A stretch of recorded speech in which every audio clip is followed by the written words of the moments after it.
അന്തരിച്ച ഫ്രാൻസിസ് മാർപ്പാപ്പ സഞ്ചരിച്ചിരുന്ന പോപ്പ് മൊബൈൽ ഇനി ഗാസയിലെ ആരോഗ്യരക്ഷാ കേന്ദ്രങ്ങൾക്കാണ് സ്വന്തം. പോപ്പ് മൊബൈൽ ഗാസയിലെ കുഞ്ഞുങ്ങൾക്കുള്ള ആരോഗ്യരക്ഷാ കേന്ദ്രമായി മാറ്റണമെന്നത് മാർപ്പാപ്പയുടെ അവസാന ആഗ്രഹങ്ങളിലൊന്നായിരുന്നുവെന്നാണ് വത്തിക്കാന്റെ ഔദ്യോഗിക മാധ്യമം റിപ്പോർട്ട് ചെയ്തിരുന്നത്. മരിക്കുന്നതിന് മാസങ്ങൾക്ക് മുമ്പ് ഈ സംരംഭം കത്തോലിക്ക സഹായ സംഘടനയായിട്ടുള്ള കാരിത്താസ് ജെറുസലേമിനെ ഏൽപ്പിച്ചിരുന്നുവെന്നും വത്തിക്കാൻ ന്യൂസ് വെളിപ്പെടുത്തുകയുണ്ടായി. മാത്രമല്ല, ഫ്രാൻസിസ് മാർപ്പാപ്പ പരമ്പരാഗത പോപ്പ് മൊബൈൽ ഉപയോഗിക്കുന്നതിൽ നിന്ന് കൂടുതലും വിട്ടായിരുന്നു നിന്നിരുന്നത്. അടച്ചിട്ട ബുള്ളറ്റ് പ്രൂഫ് വാഹനങ്ങളിൽ സഞ്ചരിച്ചിരുന്ന മുൻഗാമികളിൽ നിന്ന് പൂർണ്ണമായിട്ടും വ്യത്യസ്തമായി അദ്ദേഹം ലളിതമായ കാറുകളാണ് കൂടുതലും തെരഞ്ഞെടുത്തിരുന്നത്.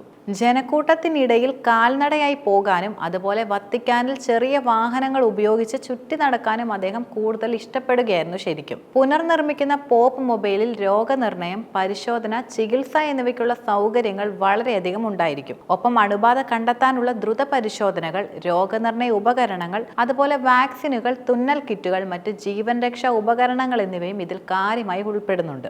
ഗാസയിലേക്ക് മാനുഷിക സഹായങ്ങൾക്കുള്ള പ്രവേശനം പുനഃസ്ഥാപിച്ചു കഴിയുമ്പോൾ ഡോക്ടർമാരുടെ സംഘം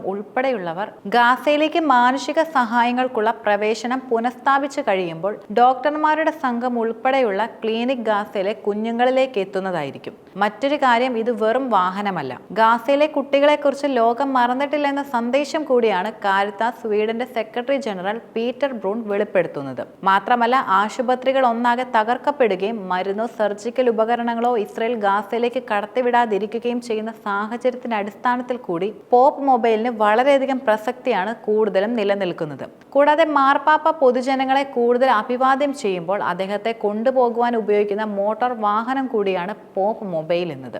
Mercedes Benz, Fiat, jeep, Cadillac തുടങ്ങിയ ഓട്ടോമൊബൈൽ ബ്രാൻഡുകൾ പ്രത്യേകം രൂപകൽപ്പന ചെയ്ത നിരവധി വാഹനങ്ങൾ ഇത്തരത്തിൽ പോപ്പ് മൊബൈലായി വലിയ രീതിയിൽ ഉപയോഗിക്കുകയും ചെയ്തിട്ടുണ്ട്. 1930 ആദ്യത്തെ പോപ്പ് മൊബൈൽ കൂടുതലും നിർമ്മിച്ചത്. മേഴ്സിഡസ് ബെൻസ് നെർബർഗ് 160 പുൾമാൻ ആയിരുന്നു പ്രധാനമായിട്ടും ആദ്യത്തെ പോപ്പ് മൊബൈൽ എന്നത്. പയസ് 11 മാർപ്പാപ്പയ്ക്ക് വേണ്ടിയായിരുന്നു ഈ വാഹനം കൂടുതലും നിർമ്മിച്ചിരുന്നത്.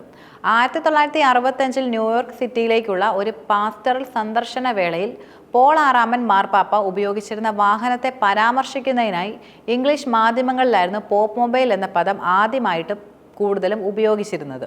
മാത്രമല്ല, പൊതുപരിപാടികളിൽ വലിയ ജനക്കൂട്ടത്തിന് മാർപ്പാപ്പയെ കൂടുതൽ എളുപ്പത്തിൽ കാണുവാൻ സഹായിക്കുന്നതിനായിട്ടാണ് ഇത്തരം പോപ്പ് മൊബൈലുകൾ കൂടുതലും നിർമ്മിച്ചതും. കഴിഞ്ഞ 45 വർഷത്തോളമായി ബെൻസ് അടിസ്ഥാനമാക്കിയുള്ള പോപ്പ് മൊബൈലുകളാണ് കൂടുതലും ഉപയോഗിച്ചു വരുന്നത്. 2024 ഡിസംബറിൽ വത്തിക്കാൻ അതിന്റെ ആദ്യത്തെ ഇലക്ട്രിക് പോപ്പ് മൊബൈൽ സ്വന്തമാക്കുകയും ചെയ്തിരുന്നു. അതേസമയം ഗാസയിലേക്ക് മാനുഷിക സഹായവുമായി പോകുന്ന കപ്പലിനെ മാൾട്ടക്ക് സമീപമുള്ള അന്താരാഷ്ട്ര ജലപരിധിയിൽ ഡ്രോൺ ആക്രമണത്തിലൂടെ നശിപ്പിക്കുകയും അതുപോലെ പ്രവർത്തനരഹിതമാക്കുകയും ഇസ്രയേൽ ചെയ്യുകയുണ്ടായി. കഴിഞ്ഞ വെള്ളിയാഴ്ച പുലർച്ചെയായിരുന്നു ഇത്തരത്തിൽ ദാരുണമായ സംഭവം നടന്നത്. ഫ്രീഡം ഫ്ലോട്ടില സഖ്യത്തിന്റെ കപ്പലായിട്ടുള്ള കോൺസൈൻസ് ആണ് അന്താരാഷ്ട്ര ജലമേഖലയിൽ നേരിട്ട് ആക്രമിക്കപ്പെട്ടതെന്ന് ഗ്രൂപ്പ് പ്രസ്താവനയിൽ വെളിപ്പെടുത്തുകയും ചെയ്തു. മാത്രമല്ല, ഈ ആക്രമണത്തിന് പിന്നിൽ ഇസ്രയേലോ അവർക്ക് വേണ്ടി പ്രവർത്തിക്കുന്നവരോ ആകാമെന്നും അവർ ശക്തമായി തന്നെ ആരോപിക്കുകയും ചെയ്തിരുന്നു. സായുധ ഡ്രോണുകൾ നിരായുധരായ സിവിലിയൻ കപ്പലിന്റെ മുൻവശത്ത് 2 പ്രാവശ്യമായിരുന്നു പ്രധാനമായിട്ടും ആക്രമണങ്ങൾ കൂടുതലും നടത്തിയിരുന്നത്. തീപിടുത്തവും അതുപോലെ കപ്പലിന്റെ ഉൾഭാഗത്ത് കാര്യമായ വിള്ളലിനുമാണ് ഇത് വഴിയാക്കി തീർത്തിട്ടുള്ളതും. ബോട്ടിലെ ജനറേറ്ററിനെ ലക്ഷ്യമിട്ടുകൊണ്ടാണ് കൂടുതലും ആക്രമണം നടന്നിരുന്നത്. മാത്രമല്ല, ബോട്ടിലെ വൈദ്യുതി മുടക്കുകയും ഇത് മുങ്ങാനുള്ള സാധ്യത വർദ്ധിപ്പിക്കുകയും ചെയ്തുവെന്നും അവർ വെളിപ്പെടുത്തുകയുണ്ടായി. അതേസമയം തന്നെ കപ്പലിലെ ജീവനക്കാരും അതുപോലെ 4 യാത്രക്കാരും സുരക്ഷിതരാണെന്ന് മാൾട്ട സർക്കാർ നിലവിൽ അറിയിക്കുകയും ചെയ്തിട്ടുണ്ട്. സമീപത്തുള്ള ഒരു ടാങ്ക് ഉപയോഗിച്ചുകൊണ്ട് കപ്പലിലെ തീ കെടുത്തുകയും ചെയ്തിരുന്നു. മാത്രമല്ല, ഗാസ ഉപരോധം വകവയ്ക്കാതെ പരിസ്ഥിതി പ്രവർത്തക ഗ്രേറ്റ താൻബർഗിനൊപ്പം ഇസ്രയേലിലേക്ക് യാത്ര പോകാൻ തീരുമാനിച്ചതായി ഫ്രീഡം ഫ്ലോട്ടില സഖ്യം അറിയിക്കുകയും ചെയ്തിട്ടുണ്ട്. കൂടാതെ ഗാസയിലെ ഇസ്രയേലിന്റെ നിയമവിരുദ്ധ ഉപരോധത്തെ വെല്ലുവിളിക്കാനും അതുപോലെ തന്നെ അത്യാവശ്യ സഹായം എത്തിക്കാനുമുള്ള ദൗത്യത്തിൽ 21 രാജ്യങ്ങളിൽ നിന്നുള്ള ആക്ടിവിസ്റ്റുകളെ ഉൾപ്പെടുത്തിയിട്ടുണ്ടെന്നും സംഘം കൂട്ടിച്ചേർത്തു. ഗാസയിൽ സഹായം എത്തിക്കണമെന്ന UN-ന്റെ അഭ്യർത്ഥന യഥാർത്ഥത്തിൽ തള്ളുകയാണ് ഇസ്രയേൽ ചെയ്തത്. പട്ടിണിയിൽ കഴിയുന്ന ഗാസയിലേക്ക് ഉടൻ അടിയന്തര സഹായം എത്തിക്കണമെന്ന UN അഭ്യർത്ഥന ഇസ്രയേൽ ശക്തമായി തന്നെ തള്ളുകയാണ്. ഭക്ഷ്യശേഖരം പൂർണ്ണമായും അവസാനിച്ചതിനു ശേഷം ഗാസയിലെ ജനലക്ഷങ്ങൾ പട്ടിണി മൂലം മരിക്കേണ്ട സാഹചര്യം വന്നതായി ലോക ഭക്ഷ്യ പദ്ധതി സാരഥികൾ തന്നെ വെളിപ്പെടുത്തുകയും ചെയ്തിട്ടുണ്ട്. കൂടാതെ 2 മാസത്തിലേറെയായി ഒരു ട്രക്ക് പോലും ഗാസയിലേക്ക് കടത്തിവിടാൻ ഇസ്രായേൽ ഒരുക്കമായിട്ടില്ല എന്നതും നിലനിൽക്കുന്ന മറ്റൊരു യാഥാർത്ഥ്യമാണ്. അതുപോലെ ഭക്ഷണം, വെള്ളം, മരുന്ന് എന്നിങ്ങനെ അടിസ്ഥാന ആവശ്യങ്ങൾ തുടങ്ങിയ എല്ലാത്തിൻ്റെയും ശേഖരം അവസാനിച്ചിരിക്കെ എത്രയും വേഗം സാധന സാമഗ്രികൾ ഗാസയിൽ എത്തിക്കേണ്ട ബാധ്യത ലോക സമൂഹം ഏറ്റെടുക്കണമെന്ന UN അഭ്യർത്ഥനയും ഇസ്രായേൽ യഥാർത്ഥത്തിൽ തള്ളുകയാണ്. മാത്രമല്ല, ഗാസയിൽ യുദ്ധം വ്യാപിപ്പിക്കാനുള്ള പദ്ധതികൾക്ക് തുടക്കം കുറിക്കുമെന്ന് സൈനിക മേധാവിയും അറിയിച്ചിട്ടുണ്ട്. ഹമാസ് പോരാളികളെ വകവരുത്താനുള്ള ആക്രമണം വിപുലപ്പെടുത്തേണ്ട ഘട്ടത്തിലാണ് തങ്ങളെന്നും അവർ വ്യക്തമാക്കിയിട്ടുണ്ട്.